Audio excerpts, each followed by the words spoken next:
Hello guys, welcome back to my channel. তো চলো দেখাই আজকে আমার ঠাকুমা আমার জন্য কী কী রান্না করেছিলেন। তো আজকে আমি ঠাকুমার বাড়িতে খেয়েছিলাম। তো সকাল সকাল আমি হোস্টেল থেকে বাড়ির উদ্দেশ্যে রওনা দিলাম। আমাদের ভোটের জন্য কিছুদিনের ছুটি পড়েছে। আর যাওয়ার সময় আমি আমার বাচ্চাগুলোর সঙ্গে একটু টাটা বাই বাই করে নিলাম। তো যাই হোক, আমি বাসে উঠে হাওড়া গিয়েছিলাম, কারণ হাওড়া থেকেই ট্রেন ধরবো। আর ট্রেনে এই সুন্দর ভিউ এনজয় করতে করতে আমি বাড়ি পৌঁছে গেলাম। তো আজকের আবহাওয়াটা খুবই সুন্দর ছিল। তো কার কার এরকম মেঘলা আবহাওয়া ভালো লাগে আমাকে কমেন্টে অবশ্যই জানিও। তো যাই হোক, বাড়ি গিয়ে আমি সবার প্রথমে স্নান করে রেডি হয়ে নিলাম এবং রেডি হয়ে আমি সোজা চলে গেলাম কাকুর বাড়িতে। তো কাকুর বাড়িতে কেউ ছিল না, তাই চাবি আমার কাছেই ছিল। আর এইদিকে দেখো আমার ভাইয়ের ছোট্ট গাছটায় কত সুন্দর ফুল হয়েছে। তো গিয়ে দেখি ঠাকুমা আমার জন্য খাবার রেডি করে রেখে গেছিলেন। আর চলো দেখি ঠাকুমা কী কী রেখে গেছিলেন। তো আজকে ঠাকুমা আলু ভাজা, ভেন্ডি ভাজা, মাছের টক, বড়ি ভাজা অনেক কিছুই রান্না করেছিলেন। সবাই না আসলে নিমন্ত্রণ খেতে চলে গেছিলো, আর আমি যাব না বলেছিলাম, তাই ঠাকুমা আমার জন্য আলাদা করে রান্না করে গেছিলেন। তো আমিও সোজা গিয়ে খেতে বসে পড়লাম। আর মাছের বীজ কার কার ভালো লাগে আমাকে অবশ্যই জানিও।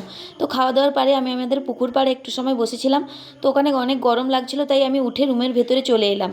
আর তারপরে দেখি না কাকুরা চলে এসেছেন, তাই আমাকে এসে ডাক দিতে আমি দরজা খুলে দেখি না আমার ভাই এসেই আগে ঝাড়ু লাগানোর ধান্দায় আছে, কি না নোংরা পড়ে গেছে। তারপর কাকু আমার হাতে একটা জোয়ানের ডিব্বা দিলেন, আর জোয়ানটা খেতে খুবই ভালো ছিল। এরপর আমার ভাই ইউটিউবে 100-200 রিলস চালিয়েছিল। তো রিলস দেখতে আর হাসতে হাসতে অনেকটাই দেরি হয়ে গেছিলো, তাই আমি আবার বাড়ি ফিরে এলাম। আর আমার বাড়ির এই ফুল গাছটায় না কত ফুল হয়েছে দেখো, খুব সুন্দর লাগছে তাই না। আর বাবাও স্কুল থেকে ফিরে চলে এসেছেন, তাই আমি বাবার চশমাটা নিয়ে একটু নাটক দেখাচ্ছিলাম। তো যাই হোক, বিকালে বসে বসে পটাটো বিস্কুট খাচ্ছিলাম আর অপেক্ষা করছিলাম যে কখন মায়েরা আসবে। তো অপেক্ষা করতে করতে অনেকটাই সময় হয়ে গেল। মায়েদের আসতে টাইম লাগবে বলে মায়েরা ফোন করলেন, তাই সন্ধ্যা হয়ে গেছিলো বলে আমি সবথেকে প্রথমে ঠাকুরকে সন্ধ্যা দেখিয়ে দিলাম। আর সন্ধ্যা দেখানোর পর দেখি না মায়েরা চলে এসেছে।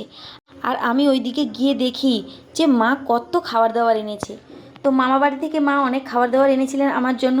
তো আমিও পটাপট বসে পড়লাম সেগুলোকে খুলে খাওয়ার জন্য। আর খাবার দেখলে না আমি নিজেকে কন্ট্রোল করতে পারি না। তো তোমরাও কে কে আছো আমার মতো কমেন্টে অবশ্যই জানিও। তো যাই হোক, আমি এবার খেতে চললাম। আজকের ভিডিওটা এই পর্যন্ত। Tata bye bye, love you all.